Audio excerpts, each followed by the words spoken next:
जनता party के प्रवक्ताओं की एक आदत है कि वो आशुतोष जी के खिलाफ एक अच्छा सा नैरेटिव बना दे ताकि उनकी आलोचना का जो वो कुंद हो जाए। मैं क्या सवाल कर रहा हूं, ये भारत के लोकतांत्रिक व्यवस्था को टैंपर करने की कोशिश है। इससे ज्यादा खतरनाक ऑफेंस हो ही नहीं सकता। अगर आप एक हफ्ते के बाद करेंगे, वो आदमी वहां से भाग के कहीं निकल जाएगा, आप क्या कर लेंगे उसका? तो उस पर तो इमीडिएटली एफआईआर दर्ज होनी ही चाहिए। उसके बाद इन्वेस्टिगेशन करिए, आप पता करिए क्या अभी तक एफआईआर दर्ज हुई, नहीं दर्ज हुई। नहीं, बिना एफआईआर के वो ये कैसे करेंगे ना? आप रीपोलिंग अगर अनाउंस किया तो एफआईआर वगैरह कुछ तो हुआ ही होगा। देखिए आशुतोष जी, मैं बिना शिकायत दर्ज कराने के तो आशुतोष नहीं हो सकता ना। मैं वही तो कह रहा हूं, रिपोर्ट मंगवाई गई है, रिपोर्ट अगर मंगवाई गई है तो वो तो होगा ही ना कहीं ना। मैं ये कह रहा हूं कि क्या अगर एफआईआर दर्ज हुई है तो पब्लिक हो वो चीज, पहला आम पब्लिक, हम लोग डेमोक्रेसी में रहते हैं, ट्रांसपेरेंसी है। एक मिनट शिवा, मैंने मेरे बीच में, मेरा कहने का प्रश्न ये है कि ये जब इतना बड़ा आरोप लगा कि वहां पे जाके टेप लगाया गया, इसका मतलब आप जो वोटर है उसको धमकाने की कोशिश करें कि अगर आपने टीएमसी को नहीं किसी और को वोट दिया तो हम आपको देख लेंगे। इसका मतलब तो यही है ना। तो ये अपने आप में क्रिमिनल ऑफेंस है।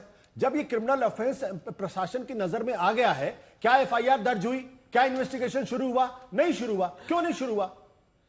मेरा एक तो आज तक वालों से निवेदन है कि मेरे एक मित्र प्रवक्ता है सिद्धार्थ, उनका नाम लिख के मेरा लास्ट सरनेम लिख दे, कृपया करके नाम ठीक कर दे। नहीं भी करेंगे तो चलेगा।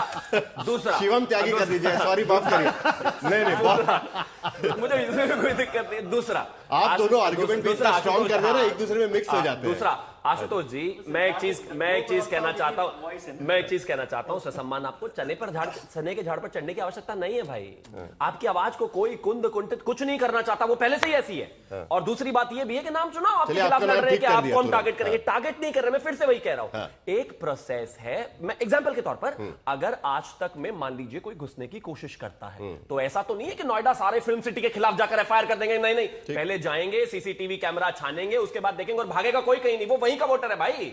आप ये कह रहे हैं कि बांग्लादेशी ने वोट दे दी, इसी का तो इलाज किया था अभी, तो वहीं का वोटर है जिसने जाकर ये किया। जो बूथ तक पहुंचा उसको पहले सीसीटीवी खंगाला जाएगा, फिर लोकल पुलिस से संपर्क किया जाएगा, फिर पहचान की जाएगी, एफआईआर करके जेल डाला जाएगा। और एक और चीज कहना, और एक क्यों 5 साल निकल जाएंगे। और एक और, अगर इतनी ही वोट की लोकतंत्र की चिंता होती ना, तो बार बार बैठकर ये नहीं कह रहे होते इतनी शांतिपूर्ण चुनाव पर कि नहीं ये तो लोकतंत्र का हनन है। पंचायत चुनाव में 108 लोग मरे, 2021 में 60 से ज्यादा लोग मरे, 2019 में 32 से ज्यादा लोग मरे, 2016 में लोग मरे, 32 से ज्यादा बलात्कार हुए 2021 में, एक 60 साल की महिला का बलात्कार हुआ। कभी जबान निकली आपकी उसके विषय में?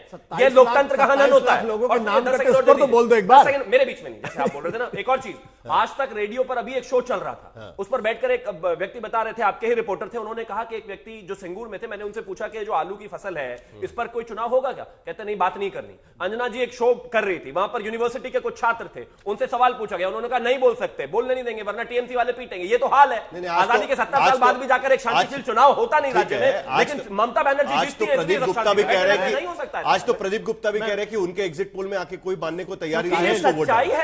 इतनी सारी सीएपीएफ की टीमें लगाने के बावजूद लेकिन चुप हो जाते हैं। मैं एक बात ईश्वर को हाजिर नाजिर मांग के कहता हूं इस चैनल पे, भारतीय जनता पार्टी कि भारतीय जनता पार्टी और उनके प्रवक्ताओं से बेहतर कोई साधु है ही नहीं इस देश के अंदर।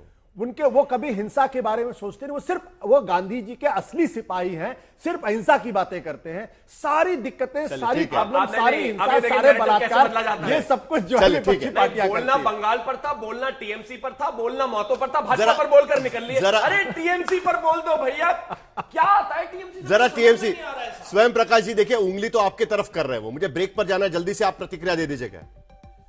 नहीं, उंगली कर सकते हैं, उनका काम उंगली करना है, उससे कुछ फर्क नहीं पड़ता है। ठीक है, महाबाटी मानुस की सरकार बनी हुई है और जनता जवाब दे रही है।